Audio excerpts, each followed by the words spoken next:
नमस्ते दोस्तों, स्वागत है आपका फिर से आपके अपने YouTube channel learn commerce by Harsh पे। तो सुबह जो एग्ज़ाम होने वाला है आप सबका, चाहे वो एसओएल हो चाहे रेगुलर हो, बेसिकली कल रेगुलर वालों का एग्ज़ाम है, एसओएल वालों को तो अभी है भी नहीं, है ना। तो उनके लिए बेसिकली वीडियो होने वाली है, तो मैं कुछ क्लिप्स अटैच कर रहा हूँ। मोस्टली पिन कमेंट चेक कर लेना, ये टॉप 5 इंपॉर्टेंट क्वेश्चन रहेंगे, उन पर ज़्यादा फोकस करना। बाकी सारे क्वेश्चन नहीं, जो मैं पिन कमेंट कर रहा हूँ उनके ज़्यादा फोकस कर उन पे ज़्यादा फोकस करना। विदाउट टाइम वेस्ट वीडियो को स्टार्ट करते हैं, ठीक है। सो देखो, सबसे पहले इसमें जो हम हैं इसके इसको एनवायरमेंटल साइंस मतलब तो सब लोग जानते ही होंगे, ठीक है। एंड एक दो टॉपिक मैं एंड में बता दूंगा कि वो टॉपिक आप कवर कर लेना, क्योंकि इसमें ट्रू फॉल्स भी आते हैं, है ना। शुरू के 5 number fill in the blanks and true false के ही होते हैं, आई थिंक, ठीक है। हाँ, एक दो टॉपिक लास्ट में बताऊंगा तो वो आप कर लेना। दूसरी चीज देखो, ईवीएस तो आपको पता है, एनवायरमेंटल साइंस, आसपास की चीजों की साइंस, मतलब कि आप धरती पे कितने और टाइम तक जो टिकने वाले हैं, वैसे ही जितनी बची कुछ रिसोर्सेज है उसको और ज्यादा टाइम तक कैसे चलाए एंड कैसे इंसान जिंदा रह सके उतने ही रिसोर्सेज में, और पर्यावरण की रक्षा कैसे करे। ये सब चीजें आप एनवायरमेंटल साइंस में पढ़ते हैं, है ना। तो चलिए मैं अपने नोट्स उठा लेता हूँ। हाँ जी। तो देखो, सबसे पहले हमें पढ़ना है इसका scope of environmental science, scope of EVS. तो क्या स्कोप है इसका? सबसे पहले एकेडमिक्स, एकेडमिक्स यानी कि मैं नोट से पढ़ के आपको समझा देता हूँ। It is introduce all levels of education creating a high demand for teachers, researcher and experts in schools. इसका मतलब क्या है? स्कूल और कॉलेज लेवल पर आपको टीचिंग और रिसर्च के लिए सब्जेक्ट की बहुत डिमांड है, मतलब ईवीएस सब्जेक्ट की बहुत डिमांड है। एंड ये सिर्फ स्कूल तक ही, एकेडमिक्स तक ही सीमित नहीं है। एनवायरमेंटल साइंस आपका स्कूल्स और कॉलेज तक ही सीमित नहीं है, आपका इससे भी आगे है, जो कि अभी मैं आपको समझा देता हूँ। ये आपकी बड़ी बड़ी कंपनी में भी आपकी हेल्प करता है। अच्छा, वो हम समझेंगे इंडस्ट्रीज। देखो, companies are environmental engineers and scientist to manage waste and ensure their technologies do not harm. इसका मतलब क्या है? इसका मतलब है कि फैक्ट्री और इंडस्ट्रीज को एनवायरमेंटल इंजीनियर्स चाहिए होते हैं और एक्सपर्ट्स की जरूरत है, ताकि वो पॉल्यूशन को क्या कर सके? कंट्रोल कर सके। पॉल्यूशन को क्या कर सके? कंट्रोल कर सके, है ना। ईवीएस एक्सपर्ट चाहिए होते हैं। कैसे चाहिए होते हैं? ईवीएस एक्सपर्ट चाहिए होते हैं इंडस्ट्रीज को, मतलब कंपनीज को, है ना। ये क्या लिखा है? Ministries and agencies. उसमें क्या लिखा हुआ है कि opportunities exist within government bodies and international organisation like UNEP, IPCC, Ramsar. देखो, अब ना कुछ रामसर साइट्स होती है ना, जिसके बारे में तुम आई थिंक अगले उसमें पढ़ोगे, अगले यूनिट, मतलब कहने का मतलब अगले सेमेस्टर या फिर थर्ड सेमेस्टर में हो सकता है, ठीक है। रामसर साइट्स होती है। एंड आपकी बहुत सारी इकोनॉमिक एजेंसीज होती है, जैसे यूएनईपी हो गई, है ना। ये सब हमारे इको एनवायरमेंट को साफ रखने के लिए, अच्छा रखने के लिए होती है। तो इसमें भी इकोनॉमिस्ट की जरूरत पड़ती है, इकोनॉमिस्ट कह रहा हूँ, sorry sorry sorry, environmental engineers की, ठीक है। तो तब भी आपका ईवीएस आपका स्कोप काम आता है, ठीक है। एंड उसके बाद है हमारा क्या? एनजीओस। इसमें क्या लिखा हुआ है? Organization like WWF, India and the Bombay Natural History Society work extensively or conservation and environmental awareness. मतलब कि बहुत सारे नेशनल और इंटरनेशनल एनजीओ जैसे कि WWF या बॉम्बे नेचुरल हिस्ट्री, है ना, मतलब पर्यावरण को सुरक्षा, कंजर्वेशन मतलब पर्यावरण संरक्षण, ठीक है, के लिए काम करते हैं। मतलब कुछ एनजीओ ऐसे टाइप के जो कि पर्यावरण को संरक्षक, उसको कंजर्व करने के लिए काम करते हैं, पर्यावरण को सेफ रखने के लिए। अभी ग्रीन जर्नलिज्म क्या है? मतलब इसको तुम ऐसे समझ लो कि मीडिया में एनवायरमेंटल इश्यूज को उठाने के लिए आजकल ग्रीन जर्नलिज्म होता है। मतलब नॉर्मल जर्नलिज्म तो हमारे न्यूज चैनल वगैरह हो गए, ग्रीन जर्नलिज्म क्यों होते हैं? आपके मतलब हरियाली से रिलेटेड, एनवायरमेंट से रिलेटेड जो प्रॉब्लम्स होते हैं उनको उठाने के लिए। अच्छा, अब क्या इंपॉर्टेंस है ईवीएस की, एनवायरमेंटल साइंस की क्या इंपॉर्टेंस है? सबसे पहले एनवायरमेंटल अवेयरनेस, मतलब ये लोगों को बताता है कैसे हमारी एक्टिविटीज, मतलब हम ऐसी क्या एक्टिविटीज करें जिससे पॉल्यूशन कम हो, है ना, ग्लोबल वार्मिंग में कंट्रोल आए, ऐसी क्या क्या चीजें करें, है ना, हमारे अर्थ को जिससे कम नुकसान हो, ठीक है। ईवीएस हमें ये बताता है। सस्टेनेबल लाइफ क्या हो जाता है? मतलब ये हमें सिखाता है कि कैसे रिसोर्सेज को आपको मतलब ऐसे इस्तेमाल करना है ताकि वो जल्दी खत्म ना हो। रिसोर्सेज किस टाइप की? वाटर, फूड, है ना, इस टाइप की रिसोर्सेज, जैसे फ्यूल वगैरह भी हो गए, हर चीज की, ये सब रिसोर्सेज है हमारी अर्थ की जो हमें अर्थ देता है। तो इसको हम कैसे यूज करें कि ताकि ये जल्दी खत्म ना हो, ठीक है। पॉल्यूशन कंट्रोल, ईवीएस हमें क्या सिखाता है? पॉल्यूशन कंट्रोल करना भी सिखाता है। अब कितने टाइप के पॉल्यूशन होते हैं? एयर, नॉइस, है ना, land pollution, water pollution, 4 type के पॉल्यूशन हो गई हमारी, ठीक है। और एनवायरमेंटल लेजिस्लेशन क्या होता है? हो जाता है ये कानूनी प्रावंधो, है ना, लीगल प्रोविजंस जो होती है ना, लीगल प्रोविजंस, लीगल प्रोविजन के बारे में जानकारी देता है ताकि पर्यावरण कानूनी बचाया जा सके, मतलब कानूनी तौर पर भी पर्यावरण को बचाया जा सके। ठीक है, हमने इसके स्कोप पढ़ लिया, इसकी इंपॉर्टेंस पढ़ ली। अब नेक्स्ट टॉपिक पे चलते हैं कि क्या है। अब जो हमें पढ़ना है वो एक छोटा सा टॉपिक है, बस बोर्ड में ऐसा लग रहा होगा कि बहुत ज्यादा बड़ा है, तो विदाउट टाइम वेस्ट इसे भी पढ़ लेते हैं। कुछ पिलर्स है या फिर कुछ पेयर्स है ना हमारे धरती के, तो उन्हें पढ़ते हैं। सबसे पहले हमें लिथोस्फेयर पढ़ना है। ठीक है, ये वो लेयर होती है जहाँ पे रॉक, सॉइल, क्रस्ट, अभी जब वहां पे हम खड़े हैं ना, वो हमारा लिथोस्फेयर है। ठीक है, तो ये हमारा क्रस्ट होता है, क्रस्ट में ही हमें रॉक, सॉइल और मिनरल्स वगैरह सब मिलते हैं। ठीक है, रॉक भी यहीं पे है, सॉइल भी यहीं पे है, मिनरल्स भी हमें यहीं पे मिलता है, लोहा भी हमें यहीं से मिलता है। ठीक है, मेटल्स भी, है ना। उसके बाद हमारा माउंटेन्स और प्लेटियो और जो हमारी उबड़ खाबड़ जमीन है वो भी यहीं पे मिलते हैं, इसे हम थल मंडल कहते हैं हिंदी में, ध्यान रखेंगे, है ना। और यहाँ पे क्या होता है, यहाँ पे काम होता है इरोजन का, और यहाँ पे कुछ वॉल्केनिक इरेप्शंस भी होती है। इरोजन किसे कहते हैं?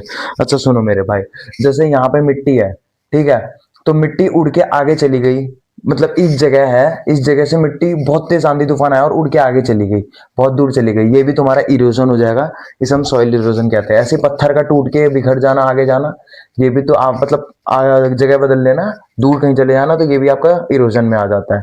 वोल्केनिक इरेक्शन मतलब ज्वालामुखी में हलचल। ठीक है, हाइड्रोस्फीयर जिसे हम हिंदी में क्या कहते हैं मेरे भाई? जलमंडल। ठीक है, हाइड्रोस्फीयर में क्या होता है? सबसे पहले काम क्या होता है यहाँ पे? वाटर साइकिल का काम होता है हाइड्रोस्फीयर में। वाटर साइकिल क्या होती है? वाटर साइकिल आपको पता है, तो पहले पानी होता है, वो भाप बन के ऊपर जाता है, फिर वो बादल बन जाता है, फिर वो बारिश बन के फिर नीचे आता है, फिर ऊपर जाता है। This is called water cycle. ठीक है, ओके।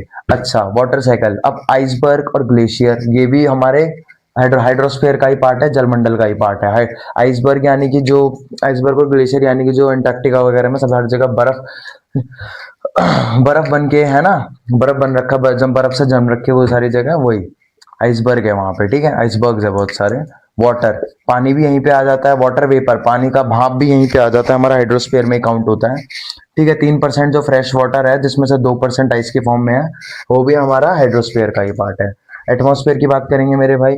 एटमॉस्फेयर क्या हो जाता है? An outer layer of earth mix. अच्छा देखो, हमारे अर्थ की बाहर बाहर की जो लेयर है, ठीक है, जो कि बहुत सारे गैस के मिश्रणों से बनी हुई है, वो हमारा एटमॉस्फेयर यानी कि मेरे भाई वायुमंडल कहलाता है। ठीक है, ओके। इसमें कौन कौन सी गैस है? सबसे ज्यादा 78.8% नाइट्रोजन गैस है। हमारे एटमॉस्फेयर कह लो, हमारे धरती पे कह लो, सबसे ज्यादा कौन सी गैस है? नाइट्रोजन गैस है। ठीक है, 20.94% ऑक्सीजन है, और बाकी जो बचा वो कार्बन डाइऑक्साइड और अदर गैसेज है। ठीक है मेरे भाई।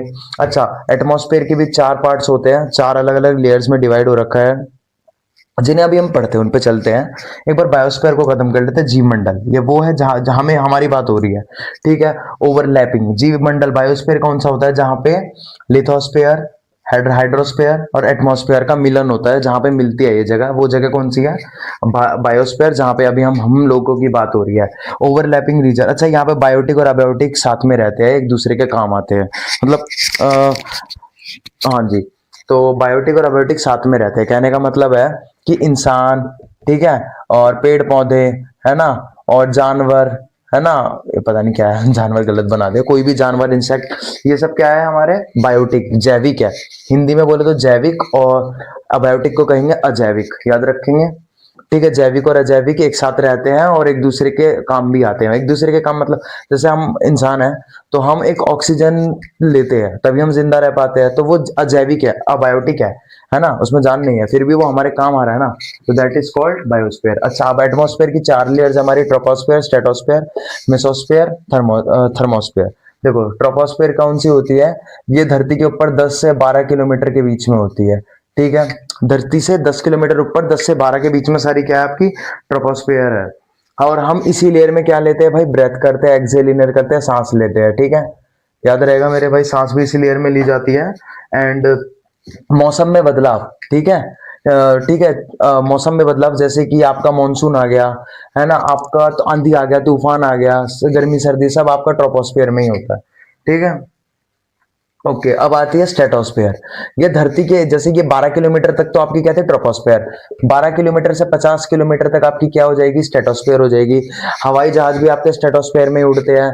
दूसरी चीज, ये आपकी ओजोन वाली परत भी है। कौन सी मेरे भाई? ओजोन लेयर वाली परत भी स्ट्रेटोस्फेयर ही है, ध्यान रखेंगे मेरे भाई। हाँ, ठीक है, ओजोन लेयर वाली परत। ओके, अब बारी आती है, अच्छा इसमें और कुछ तो नहीं है बताने के लिए, बट चेक कर लेता हूँ। सपोज में ये मैंने बता दी, एयरप्लेन्स भी इसी में उड़ते हैं, ओजोन लेयर की है, ठीक है। चलो, ओके। मेसोस्फेयर, मेसोस्फेयर, मेसोस्फेयर देखेंगे।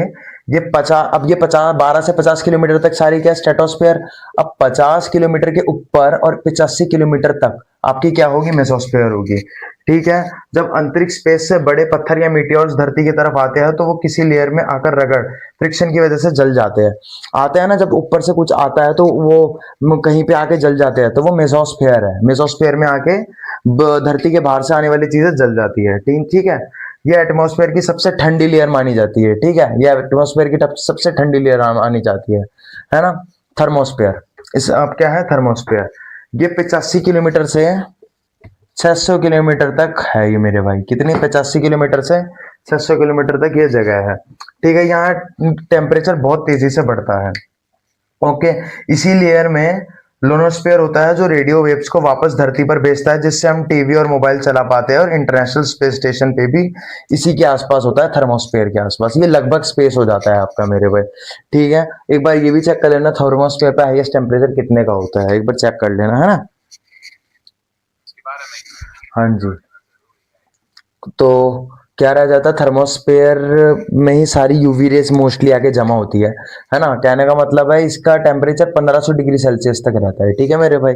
अच्छा, मैंने ये टॉपिक भी जितनी जल्दी हो सकता था उतनी जल्दी कराया। अब नेक्स्ट टॉपिक पे चलते हैं। अब हमें अपना अगला जो टॉपिक करना है वो करना है 10% लॉ या फिर पिरामिड ऑफ एनर्जी।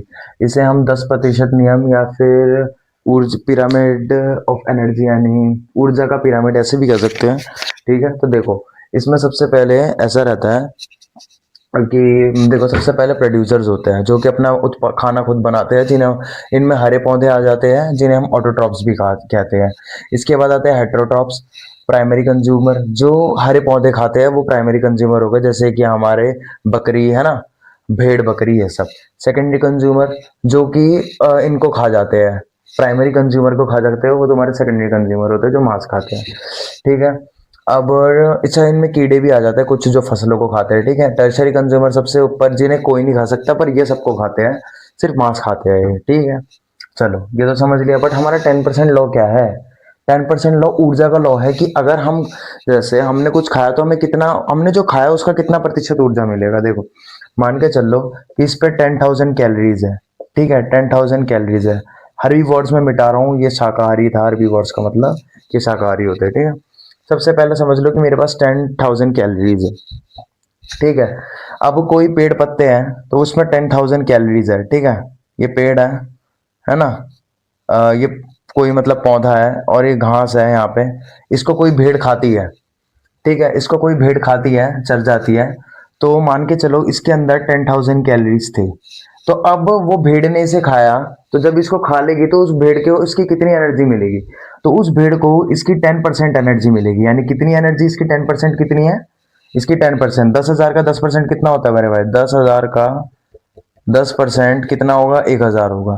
तो इससे ऊपर कितना जाएगा भाई, 1,000 जाएगा। ठीक है, अब देखो प्रोड्यूसर को मिले थे 10,000 कैलोरी, प्राइमरी कंज्यूमर ने जब प्रोड्यूसर को खाया तो उसको कितनी मिली, 1,000 कैलोरीज।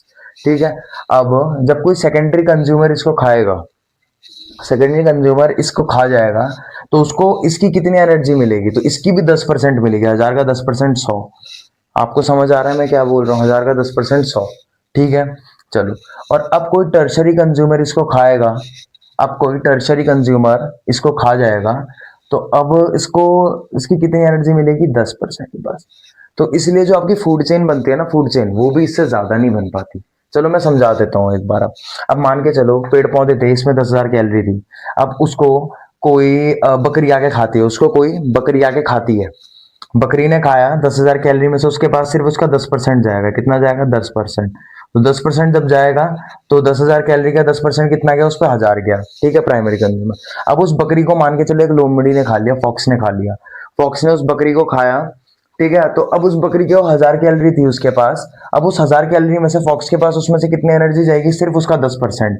तो उसका 10% कितनी, 100, फॉक्स पे आ गई 100।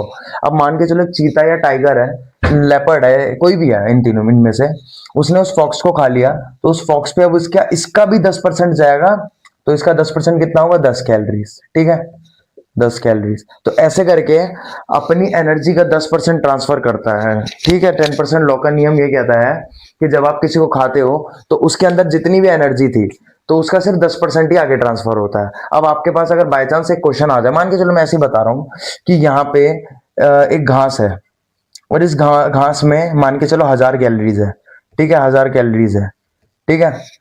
अगर कोई कोई इंसान तो नहीं, मान के चलो कोई भेड़, शीप, ठीक है, कोई शीप है ना, वो ये इसको खा जाता है, वो इसको खा जाता है, तो उसके पास कितनी एनर्जी जाएगी इस 1000 कैलोरीज की? तो भाई इसका 10% ही जाएगा, ये ध्यान रखना। इसका 10% यानी सिर्फ 100 कैलोरी जाएगी, ठीक है, याद रखना। चलो इतना क्लियर। अच्छा चलो मैं इसी के साथ साथ एक टॉपिक और करवा देता हूँ, फूड चेन और फूड वेब, ठीक है। अच्छा, प्रोड्यूसर, प्राइमरी कंज्यूमर, ये सब तो आपको समझ आ गया। फूड चेन और फूड वेब भी मैं यहीं पे करवा देता हूँ आपको साथ के साथ, ताकि मुझे अलग से लिखकर दोबारा टाइम वेस्ट ना करवाना पड़े, ठीक है। सबसे पहले हम समझते हैं फूड चेन क्या होता है। फूड चेन, ठीक है, मान के चलो ये सबसे पहले आपका ग्रास है। क्या है? ग्रास। ग्रास को खाया एक काऊ ने, काऊ को खाया एक, किसने खाया काऊ को? काऊ को खाया एक लायन ने, and this is the food chain, ठीक है। यही आपका एक फूड चेन है, मतलब श्रृंखला में आगे बढ़ता जाता है, आगे बढ़ता जाता है, ठीक है। देखो सबसे पहले ग्रास ने खाया, ग्रास को खाया काऊ ने, काऊ को खाया लायन ने, ये आपका एक फूड चेन बन गया, ठीक है। अब मान के चलो सबसे पहले प्लांट था कोई, उस प्लांट को खाया एक गोट ने। अच्छा ऐसे नहीं, थोड़ा सा छोटा लेते, ग्रास हॉपर ने खाया। किसने खाया? ग्रास हॉपर ने, ठीक है। ग्रास हॉपर ने यानी टिड्डा जिन्हें हम कहते हैं, कोई पौधा था, पौधे को टिड्डे ने खाया, उस टिड्डे को एक बर्ड ने खा लिया, ठीक है ना। उस टिड्डे को एक बर्ड ने खा लिया, उस बर्ड को एक फॉक्स ने खा लिया, ठीक है, उस फॉक्स को एक लायन ने खा लिया, लास्ट। बस 1 2 3 4 5, हद से 4, 3 से 4, इससे ज्यादा एक फूड चेन में नहीं आते। ये एक फूड चेन है। लेकिन देखो ये तो हो गया आपका फूड चेन, ठीक है। जब आप एक, इसे अभी समझाऊंगा मैं, ठीक है। अब सुनो, अब देखो ये प्लांट था, लेकिन इस प्लांट को तो एक मतलब गोट भी खा सकती थी, है ना, एक बकरी भी खा सकती थी, ठीक है। इस बकरी को तो क्या बोलते हैं, इस बकरी को तो कोई लेपर्ड भी खा सकता था, इस गोट को कोई लायन भी खा सकता था, इस गोट को कोई टाइगर भी खा सकता था। इस प्लांट को जरूरी है कि कोई ग्रास पर या गोट खाए, इसको तो काऊ भी खा सकती थी, और इस काऊ को ये वाला लायन भी खा सकता था, है ना। और इस बर्ड को एक ईगल, जो कि क्या है, एक बर्ड है, वो भी खा सकती थी, है ना। अब देखो यहाँ पे बहुत सारी फूड चेन आपस में इंटरसेक्ट कर रही है। जब बहुत सारी फूड चेन आपस में ऐसे इंटरसेक्ट कर जाए तो उसको हम क्या बोलते हैं सर? उसको हम बोलते हैं फूड वेब। क्या आपको समझ आया? ठीक है, आपको समझ आया। मतलब फूड चेन दर्शाता है कि एनर्जी कैसे आगे आगे जा रही है। आपको समझ आ रहा है ना भाई मैं क्या बोल रहा हूँ, है ना। एनर्जी एक सीक्वेंस से आगे कैसे जाती है। और फूड चेन हमेशा किससे स्टार्ट होता है? हरे पौधे से शुरू होता है, क्योंकि हरे पौधे ही सबसे पहले एनर्जी का सोर्स होती है। इन दुनिया में किसी को भी एनर्जी मिल रही है वो हरे पौधे से ही मिल रही है ना। किसी को भी, चाहे आप किसी को भी ले लो, आप बोलोगे कि लायन को हरे पौधे से मिल रहे हैं, मैं कहता हूँ हाँ, पर आप बोलोगे लायन तो कभी घास खाता ही नहीं है। अरे भाई, लायन ने काऊ को तो खाया, और काऊ क्या खाता है? काऊ प्लांट खाता है ना। काऊ को प्लांट से एनर्जी मिली और लायन को काऊ से एनर्जी मिली। समझ आया आपको? चलो। अच्छा, आप बोलोगे प्लांट को कहां से एनर्जी मिलती है सर? तो भाई प्लांट्स फोटोसिंथेसिस करता है ना भाई, तो फोटोसिंथेसिस, और प्लांट को कौन एनर्जी देगा? फिर इस हिसाब से सन देगा एनर्जी। तो sun is the main source of energy in earth. And फिर खाने में सबसे ज्यादा सबको एनर्जी कौन देता है? हमारा प्लांट एनर्जी देता है सबको। ठीक है, ध्यान रहेगा। फूड चेन समझ आया? एक सीक्वेंस वाइज से हमारी एनर्जी कैसे, एनर्जी का फ्लो कैसे आगे जाता है, वो आपका फूड चेन है। लेकिन जब बहुत सारी फूड चेन आपस में इंटरसेक्ट करती है वो हमारा फूड वेब हो जाएगा। ठीक है, इतना सा डाउट आपको क्लियर आया? इस फूड चेन को थोड़ा सा और बड़ा करते हैं, तो अगर हम कर सकते हैं तो क्या क्या ऐसे हो जाएगा। अच्छा देखो, इस ग्रास ओपर को एक बर्ड की जगह एक स्नेक भी खा सकता है ना। इस ग्रास ओपर को एक फ्रॉग भी खा सकता है, इस फ्रॉग को कोई स्नेक भी खा सकता है ना। ऐसे करके देखो ये आपस में इंटरसेक्ट होता जा रहा है कहीं ना कहीं। ठीक है, तो यही आपका फूड वेब हो जाएगा। नेक्स्ट टॉपिक पे चलते हैं। मतलब मेरा मन नहीं था कि इस टॉपिक पे वीडियो बनाने का, ये इकोसिस्टम और सस्टेनेबल डेवलपमेंट, बिकॉज ये नॉर्मल सी बात है, सबको पता रहती है। ये सस्टेनेबल डेवलपमेंट तो जस्ट अपना 12th के इको के एंड में पढ़ा होगा। ठीक है, 12th इकोनॉमिक्स के एंड में। चलो इकोसिस्टम समझ लेते हैं। इकोसिस्टम इसे हम बोलते हैं जहां पे बायोटिक और अबायोटिक बायोटिक और अबायोटिक साथ मिलकर रहते हैं, ठीक है। यानी अबायोटिक को हम जैविक, वो बायोटिक को हम जैविक कहते हैं, अबायोटिक को हम अजैविक कहते हैं, ठीक है। ठीक है, अब ये अजैविक जैविक होता क्या है? बायोटिक मतलब जो जिंदा हो, प्लांट्स हो गए, एनिमल्स हो गए, ह्यूमन बींग्स हो गए, है ना, इंसेक्ट्स हो गए, ये सब क्या है आपके बायोटिक है। और अबायोटिक यानी कि पानी, मिट्टी, है ना, खाना, अच्छा पानी हो गया, मिट्टी हो गया, एंड आपका और भी टाइप की चीजें हो गए जैसे कि ऑक्सीजन हो गया, हवा हो गया, है ना, ये सब क्या आपके अबायोटिक है। अब ऐसी जगह जहां पे बायोटिक और अबायोटिक मिलकर रहते हैं वो जगह आपकी को क्या हो जाती है? इकोसिस्टम। हिंदी में मुझे याद नहीं आ रहा है इकोसिस्टम को क्या कहते हैं, ठीक है, एक बार चेक कर लेना। हाँ, माइक मेरा ऑन है, नहीं तो क्या होता है कि माइक ऑफ हो जाता है चार्ज की वजह से, मैं बोलता जाता हूँ फिर रिकॉर्डिंग नहीं होती। ठीक है, बायोटिक अबायोटिक समझ आ गया। अब इकोसिस्टम भी कई टाइप्स का हो सकता है। एक हो सकता है आपका आर्टिफिशियल, जिसे हम मैनमेड भी कहते हैं, जो कि इंसानों द्वारा बनाया हुआ होता है। और एक होता है आपका नेचुरल। नेचुरल इकोसिस्टम जैसे कोई भी आपका गांव हो गया, ठीक है, कोई भी आपका पहाड़ हो गया, है ना, पहाड़ में लोग रहते हैं। अच्छा, और भी किसी कई टाइप के इकोसिस्टम हो गए जैसे कि जंगल हो गया। नॉर्मल सी बात है, इसमें कोई सोचने वाली बात नहीं है फालतू में। और जंगल हो गया, और कोई भी समुंदर हो गया, है ना, समुंदर हो गया, तालाब हो गया, है ना, पॉन्ड, लेक, ये सब हो गया, ओशन है ना, ये सब आपके नेचुरल में आ गए। अब और आर्टिफिशियल में कौन से आते हैं? आर्टिफिशियल में जैसे एक्वेरियम हो गया, एक्वेरियम ह्यूमन मैन मेड, जैसे लोग अपने घर पे भी लगा लेते हैं बड़ा सा एक्वेरियम, उसमें मछली डालते हैं, पानी डालते हैं, तो उसमें देखो अंदर ही एक इकोसिस्टम बन रहा है जहां पे मछलियां भी है, पानी भी है, मछलियों को खाना भी, दाना डाला जा रहा है, बट वो सारा आर्टिफिशियल है ना। अंदर पौधे भी होंगे बट वो आर्टिफिशियल है। पानी अब देखो, अब तुम बोलोगे भैया पौधे तो आर्टिफिशियल है, तो उसमें हम बायोटिक और अबायोटिक कौन कौन है? तो देखो बायोटिक तो मछली है, अबायोटिक उसमें पानी हो गया, तो उसमें रह रही है मछली, ठीक है। बायोटिक और अबायोटिक वहां पे भी मिलकर रह रही है, वो भी एक छोटा सा इकोसिस्टम होगा। अब ना कई बार आपके पिछले साल के एग्जाम में एक क्वेश्चन आ गया था, पॉन्ड इकोसिस्टम एंड आपके दो दो तरह की इकोसिस्टम थी जिसमें डिफरेंस पूछ लिया था, है ना, जिसमें आपका पूछा हुआ है कि पॉन्ड इकोसिस्टम और ओशन इकोसिस्टम में क्या फर्क है। तो यार तुम्हें भी पता है पॉन्ड में ज्यादा चीजें नहीं होगी, ओशन एक बड़ा इकोसिस्टम होगा जहां पे ज्यादा मात्रा में पानी और ऑक्सीजन होगा, और उसके अंदर आपके ज्यादा मात्रा में ज्यादा बड़ी मिट्टी होगी, ज्यादा बड़ी जगह होगी, और वहां पे ज्यादा टाइप की मछलियां होगी, है ना। मछलियों के साथ साथ और भी तरीके के जानवर पाए जा सकते हैं। तो आप खुद की तरफ से लिख सकते हो इसमें बहुत कुछ, एक बार तुम पढ़ लेना खुद से। अब बायोटिक के अंदर जैसे पॉन्ड और उसमें ओशन का दे रखा था, है ना, पॉन्ड तो बहुत छोटा होता है यार। और नेचुरल मैंने दो बता दिया आपको, आर्टिफिशियल और नेचुरल। आर्टिफिशियल में मैंने एक्वेरियम बता दिया, ठीक है। कोई हाईटेक शहर बन गया, वो भी तुम्हारा आर्टिफिशियल में आ जाता है। सस्टेनेबल डेवलपमेंट, सस्टेनेबल डेवलपमेंट होता है कि रिसोर्सिस का, संसाधनों का इस प्रकार से यूज करो जिससे वो फ्यूचर जनरेशन के लिए भी बचे, उनके लिए भाई कोई भी दिक्कत नहीं होनी चाहिए। फ्यूचर जनरेशन यानी आगे आगे आने वाली पीढ़ियों के लिए भी आज का सामान बचना चाहिए। रिसोर्सेज यानी कि वाटर, फूड एंड फ्यूल्स, इनको इस तरीके से इस्तेमाल करो कि आगे आने वाली पीढ़ी आपकी क्या हो, आपके आगे आने वाली पीढ़ी भी इस आराम से इन चीजों का यूज कर सके। सस्टेनेबल डेवलपमेंट का मतलब यही होता है कि आप उन चीजों को, रिसोर्सेज को आप अभी तो यूज करो एंड डेवलपमेंट भी करो, बट इस तरीके से करो कि आगे आने वाली पीढ़ी भी उस चीज का इस्तेमाल कर सके। ज्यादा वेस्टेज नहीं होनी चाहिए, सब कुछ एक अच्छे तरीके से, एक तरीके से, मतलब एक अच्छे तरीके से होनी चाहिए यूज, एक प्लान्ड तरीके से, है ना। ऐसा नहीं कि जितना मर्जी फ्यूल वेस्ट कर रहे हो। अच्छा, उस बीच तुम renewable and non renewable resources भी एक बार पढ़ लेना, बस एक बार गूगल पे चेक करके पढ़ लेना, क्योंकि वो भी आ सकता है। मैं बताने का तो वीडियो हो सकता है थोड़ी सी और लंबी हो जाए।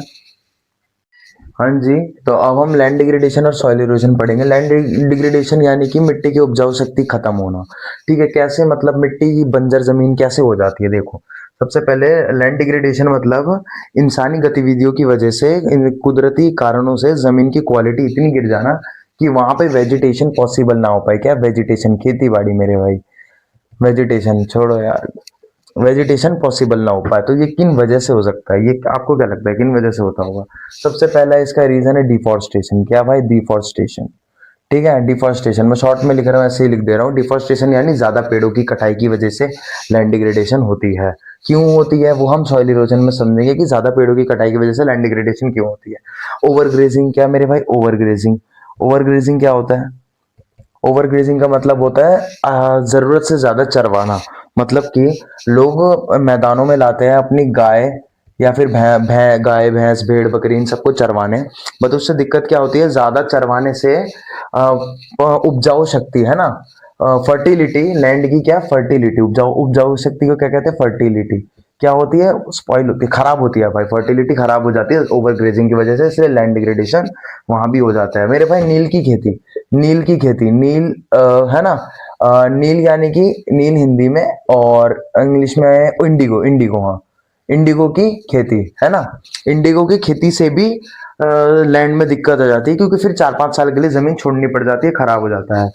Over use of, overuse of या फिर एक्सीज यूज ऑफ, है ना, excess use of fertilisers, fertilisers, insecticides, pesticide, insecticides और फर्टिलाइजर्स का, पेस्टिसाइड्स का क्या, ओवर यूज, ज्यादा यूज करने से, जब आप फर्टिलाइजर ज्यादा गिर देते हो उस खेतों की जमीन पे, इंसेक्टिसाइड्स और पेस्टिसाइड्स का ज्यादा यूज कर देते हो, है ना, तो क्या हो जाता है, हमारा लैंड खराब हो जाता है, उससे भी लैंड डिग्रेडेशन हो जाता है।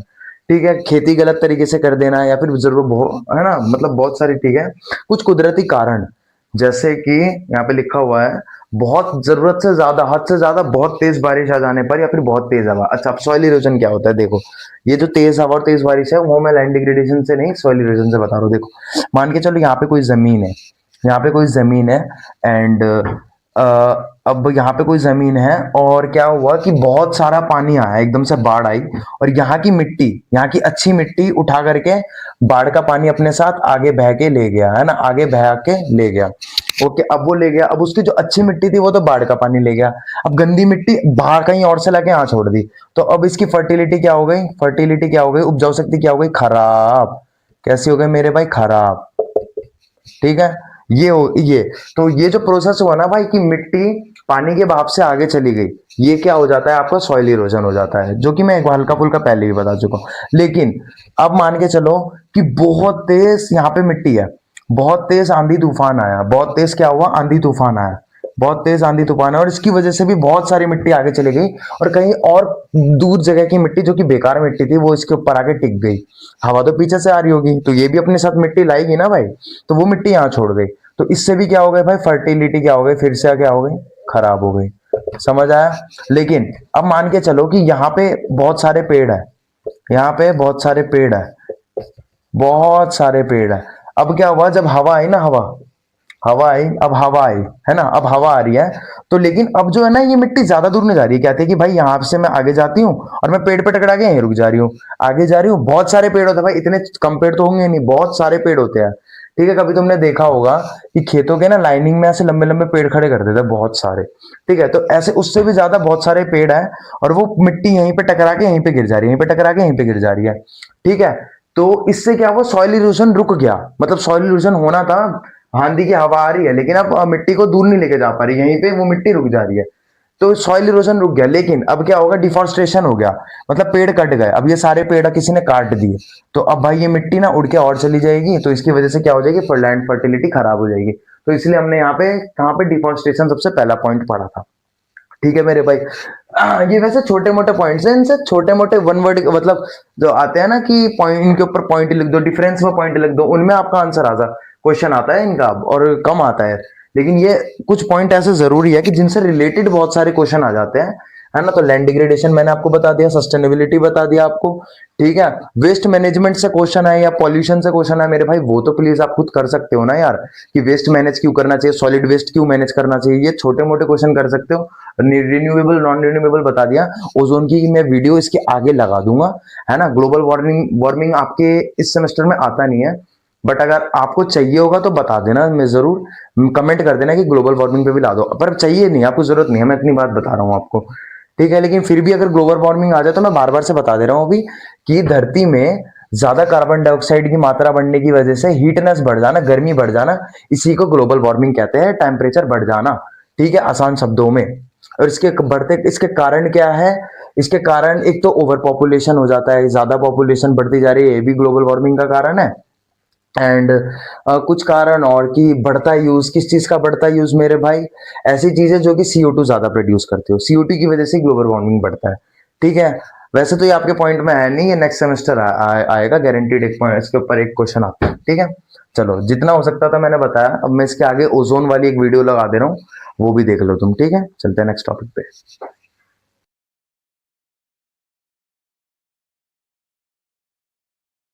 तो अब हमें पढ़ना है ओजोन लेयर डिप्लीशन, मतलब कि ओजोन परत कैसे फट रही है, ठीक है। चलो वो तो हम पढ़ लेंगे कि कैसे क्या हो रहा है, लेकिन देखो सबसे पहले समझ लेते हैं ओजोन लेयर है क्या, ठीक है। तो ये 3 एटम से बना हुआ है, O plus O plus O, मतलब ये ऑक्सीजन का ही एक तरीके से रूप है देखा जाए तो, क्योंकि ऑक्सीजन जो होता है वो O2 होता है और ये क्या है O3 है। O प्लस O एक्चुअली होता क्या है, अच्छा अभी बताऊं, मैं पहले बता देता हूँ। It forms a protective layer in earth atmosphere. Ozone क्या करता है, एक ये प्रोटेक्टिव लेयर अर्थ के एटमॉस्फेयर पे प्रोटेक्टिव लेयर फॉर्म कर देता है, जो कि हमारे अभी अभी जहां हम खड़े हैं जमीन, उससे 20 से 50 किलोमीटर ऊपर फॉर्म करता है वो, ठीक है। इट इज हाईली पॉइजनस, और ये ओजोन लेयर कैसी होती है, बहुत ज्यादा पॉइजनस गैस होती है, क्योंकि इसमें और भी गैस मिली हुई होती है, बट ये हमें यूवी रे से प्रोटेक्ट करती है, ठीक है। अच्छा इंपॉर्टेंस क्या है ओजोन लेयर की, ये एक शील्ड की तरह एक्ट करता है, जो कि सन्स की हार्मफुल यूवी रेस को, यूवी रेस यानी कि अल्ट्रावायलेट रेस को उससे प्रोटेक्ट करता है, इसलिए हमें ऐसा शील्ड एक्ट करता है।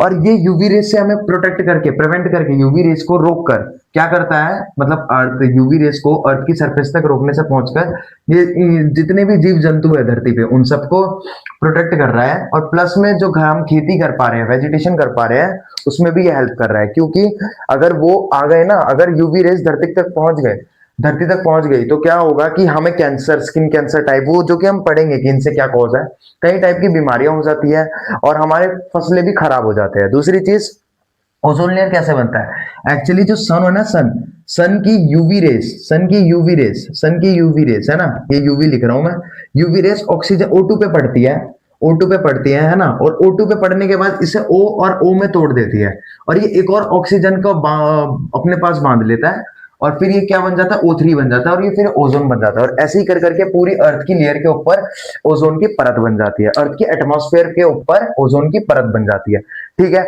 हमने ओजोन पढ़ लिया क्या होता है, हमने इंपॉर्टेंस पढ़ ली, अब हम इसके ये पढ़ेंगे कि ओजोन ना हो तो दिक्कत क्या है और ये फट कैसे रहा है, ठीक है। तो अब हमें पढ़ना है कॉजेज ऑफ डिप्लीशन, यानी क्यों होता है। तो सबसे मेन इंपॉर्टेंट है इसका, सबसे ज़रूरी जो है वो है CFC का यूज़। CFC यानी क्लोरोफ्लोरोकार्बन, और जो कि कूलिंग सब्सटेंसेस में यूज़ होते थे, ठीक है। किस में यूज होते थे कूलिंग सब्सटेंसेस में, याद रखेंगे, है ना, जैसे रेफ्रिजरेटर और AC, ओके। अच्छा, और क्या लिखा हुआ है, chemical like bromine, halocarbons and nitrous oxides, है ना, इस इससे। और यहाँ पे और क्या लिखा है, from fertilisers also attack the ozone layer, कुछ फर्टिलाइजर्स होते हैं वो भी ओजोन लेयर पर अटैक करते हैं। 1980 पे इसे अंटार्कटिका के ऊपर देखा गया कि ओजोन लेयर फट रहा है, 1980 में पहली बार देखा गया था, है ना, समझ आया। अब इफेक्ट क्या हुआ ओजोन लेयर से, क्या इफेक्ट हो सकता है, क्या इफेक्ट पड़ता है। तो सबसे पहले ह्यूमन हेल्थ, हम ह्यूमंस को स्किन कैंसर या फिर कैटरेक्ट जैसी मोतियाबिंद जिसे कहते हैं उस टाइप की बीमारी हो जाती है। एनवायरमेंट पे क्या, इट डिस्ट्रॉयज क्रॉप्स, है ना, क्रॉप्स और plantation which disturb the entire food chain, मतलब कि हमारी एंटायर फूड चेन डिस्टर्ब हो जाती है, यानी कि खेती बाड़ी नहीं हो पाती, फसलों को बहुत बुरा हाल होता है इससे। Decrease in vegetation leads to CO2 causes increase global warming, अगर ज़्यादा वो आएगी तो CO2 ज़्यादा इंक्रीज हो जाएगी, मतलब सारे पेड़ खत्म हो जाएंगे ना, तो CO2 ज़्यादा इंक्रीज हो जाएगी, और CO2 ज़्यादा इंक्रीज होने से ग्लोबल वार्मिंग फैलती है, जो कि तुम्हें पता लग जाएगा, है ना। क्योंकि मैं ग्लोबल वार्मिंग तुम्हारे अगले वाले उसमें है, इस वजह से मैं दे नहीं रहा। तो चलिए, उम्मीद है कि समझ आ गया होगा। इनसे हाँ, जानवरों को भी उसी टाइप की प्रॉब्लम होती है, जस्ट लाइक स्किन कैंसर्स, जानवरों को भी उनके जो बॉडी में एंड स्किन में वही प्रॉब्लम्स होती है कुछ इंसानों जैसे टाइप की, ठीक है। अब देखो, अब जो हमें अपना नेक्स्ट इंपॉर्टेंट टॉपिक पढ़ना है वो पढ़ना है ग्लोबल वार्मिंग। तो देख लेते हैं, फटाफट से पढ़ लेते हैं ग्लोबल वार्मिंग क्या होती है ना। तो देखो, अगर सबको पता है वैसे तो क्या होती है, बट अगर हम थोड़ा सा डिटेल्ड में जाए तो क्या है, इसलिए मैंने इसमें ज्यादा लिखा हुआ है ना। हाँ जी, तो देखो सबसे पहले ग्लोबल वार्मिंग कैसे स्टार्ट होती है, कैसे होती है, देखो 75% of the solar energy observed by earth, earth से ना बहुत सारी सोलर एनर्जी आती है, ठीक है। ये सन है, सॉरी ये अर्थ है और ये सन है, यहाँ से ना, बाय द वे देखो ये सन है, ठीक है, अर्थ पे सोलर एनर्जी पड़ती है, लेकिन होता क्या है कि अर्थ ना 75% एनर्जी अपने जमीन में अब्जॉर्ब कर लेता है, एंड जो 25% बच जाती है वो वापस धकेल देता है कहाँ पे, सेंड बैक टू स्पेस। लेकिन लेकिन लेकिन लेकिन ग्रीन हाउस इफेक्ट, इसमें एक बीच में प्रॉब्लम आ जाती है, ग्रीन हाउस इफेक्ट प्रॉब्लम नहीं सॉल्यूशन है ये इस चीज का, समझते हैं। Heat is trapped by green house gas, heat green house gas ना, हीट जो है वो ग्रीन हाउस गैस उसको पकड़ लेती है, किसको, हीट को। ये जो अर्थ की सोलर की एनर्जी आ रही है ना, हम पे सन की एनर्जी आ रही है, तो 75% तो हम अंदर अपने अंदर अर्थ अपने अंदर रख लेता है, बाकी के 25% जब वापस भेजता है तो उसको ग्रीन हाउस गैस पकड़ लेती है, कहते हैं नहीं तुम धरती पे ही रहो। ग्रीन हाउस गैस हम CO2 को बोलते हैं, CO2 यानी कार्बन डाइऑक्साइड, ठीक है। अब अगर कार्बन डाइऑक्साइड गैस उस सोलर एनर्जी को नहीं पकड़ेगी, है ना, उस हीट को नहीं पकड़ेगी, तो क्या होगा, अर्थ would be freezing in -18 degree Celsius, मतलब अर्थ में -18 डिग्री सेल्सियस ठंड हो जाएगी हर जगह पे, ठीक है, इतना रहेगा ही रहेगा अगर ग्रीन हाउस गैस उसको नहीं पकड़ेगा तो। अभी जो है हमारा एवरेज है वो 15 डिग्री सेल्सियस है, था मतलब इतना रहता है, ठीक है, इतना रहता है, ठीक है। 15 डिग्री सेल्सियस नॉर्मल लिविंग के लिए बिल्कुल अच्छा है, ठीक है, कि इतने में एक नॉर्मल इंसान इजीली रह सकता है 15 डिग्री पे, ओके है, हाँ जी। तो ये 15 डिग्री सेल्सियस हमारा इसकी वजह से रहता है, CO2 की वजह से, इसे हम ग्रीन हाउस गैस कहते हैं। CO2 क्या करता है कि सन से जो भी हीट आती है उसको पकड़ के रख लेता है अपने पास, इस वजह से नॉर्मल 15 डिग्री सेल्सियस रहता है। लेकिन अगर ग्रीन हाउस गैस या CO2 जिसे कहते हैं वो नहीं रहेगा, तो क्या होगा कि -18 डिग्री सेल्सियस हमारा अर्थ पे टेम्परेचर हो जाएगा, ठीक है, वही लिखा हुआ है। CO2 किसे कहते हैं, हम ग्रीन हाउस गैस को कहते हैं, ओके। अब क्या होती है प्रॉब्लम, अब बढ़ती CO2 के चक्कर में प्रॉब्लम कैसे होती है, क्या होती है, देखो, रैपिड इंडस्ट्रियलाइजेशन, जल्दी जल्दी इंडस्ट्रीज बन रही है, फैक्ट्रीज बन रही है, ग्रोथ ऑफ फैक्ट्रीज, पॉपुलेशन जल्दी जल्दी बढ़ रही है। अब सबको पता है पॉपुलेशन बढ़ने से CO2 का क्या अंतर है, जब आप सांस लेते हो, बचपन में पढ़ा था, सांस लेते हो तो ऑक्सीजन अंदर लेते हो एंड बाहर निकाल देते हम CO2 निकालते हो। अब अगर इस कमरे में 10 लोग हैं तो 10 लोग ऑक्सीजन ले रहे हैं और CO2 निकाल रहे हैं, तो CO2 की मात्रा जल्दी जल्दी बढ़ी। अब 10 की जगह 12 लोग आ जाए, है ना, और कमरा बंद कर दो, तो ऑक्सीजन जितना है उतना ही सब सांस लेके क्या भर देंगे पूरे कमरे में, CO2, फिर पूरे कमरे में गर्मी हो जाएगी, सफिकेशन वगैरह होता है ना, वो सब इसी वजह से होता है, ठीक है, हाँ जी। पॉपुलेशन ग्रोथ हो गई इस वजह से। उसके बाद कुछ ह्यूमन एक्टिविटीज है, a lot of type of human activities, जैसे कहीं पे आग लगा के छोड़ दिया, कहीं पे कुछ कर दिया, ठीक है, तो इन सब एक्टिविटीज की वजह से CO2 का लेवल धरती पे 31% बढ़ गया। भाई बहुत ज्यादा मात्रा होती है 31%, 1-2% भी बढ़ जाए तो दिक्कत है, पर 31% बढ़ रखा है। अब इसकी वजह से क्या रिजल्ट निकलता है सर, क्या होता है अगर से 31% मात्रा बढ़ जाए, तो एक्सिस गैस, जरूरत से ज्यादा CO2 गैस ट्रैप करेगी ज्यादा हीट को, ठीक है, जितना ज्यादा CO2 उतना ज्यादा हीट को ट्रैप करेगी, और उस ट्रैप करने की वजह से क्या होगा कि धरती का एटमॉस्फेयर पूरा गर्म हो जाएगा, बहुत ज्यादा गर्म हो जाएगा, और इसी फेनोमेनन को हम क्या कहते हैं, कॉल्ड ग्लोबल वार्मिंग। इसी को हम क्या कहते हैं सर, ग्लोबल वार्मिंग कहते हैं। समझ आया, डाउट क्लियर हुआ। एंड अब देखो इसमें आगे क्या लिखा हुआ है, अब इसकी वजह से और क्या क्या प्रॉब्लम्स हो सकती है, एक्सट्रीम वेदर, जैसे मौसम का मिजाज बदलना, कभी भी बहुत ज्यादा गर्मी हो जाती है, आजकल दिल्ली का मौसम का भी ऐसा ही कुछ हाल है। मेल्टिंग आइस, नॉर्थ पोल की साउथ पोल की यहाँ की आइस पिघल रही है, ग्लेशियर्स की आइस पिघल रही है, ठीक है, लूज ऑफ स्पीशीज, और ये बढ़ती गर्मी के चक्कर में हम अपनी स्पीशीज को खो दे रहे हैं, ठीक है। हेल्थ रिस्क, सबको बहुत ज्यादा गर्मी की वजह से हीट स्ट्रोक वगैरह lot of type of problems देखने को मिल जाती है, ठीक है। अब इनका सॉल्यूशन क्या है भाई, सॉल्यूशन आप खुद लिख लेना, क्योंकि इतना इजी टॉपिक है, इसमें सॉल्यूशन भी नहीं लिख पाओगे क्या यार तुम, है जो बहुत इजी टॉपिक है ये, ठीक है। तो नेक्स्ट टॉपिक पे चलते हैं, ओके।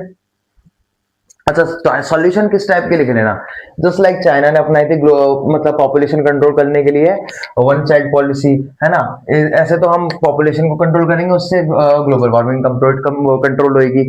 दूसरी चीज, हम इंडस्ट्रियलाइजेशन को रोक सकते हैं एंड पेड़ लगाना शुरू कर सकते हैं, और ज्यादा पेड़ लगाओ और ज्यादा पेड़ लगाओ, इस टाइप की। तो ये सॉल्यूशन अगर पूछता है तो खुद लिखाना, by the way global warming में क्वेश्चन आएगा, ठीक है, कंफर्म क्वेश्चन है। हाँ जी, तो जितने टॉपिक्स मैं करवा सकता था उतने मैंने टॉपिक्स आपको करवा दिए। हो सके तो renewable and non renewable resources का जो मैंने आपको बताया वो ज़रूर एक बार कर लेना, उससे क्वेश्चंस आ सकते हैं। एंड मैं जितना करा सकता था करा दिया, बट हल्का फुल्का हो सकता है कि 1-2 मार्क जो true false and fill in the blanks का आता है आपका, वो हो सकता है छूट गया हो, ठीक है।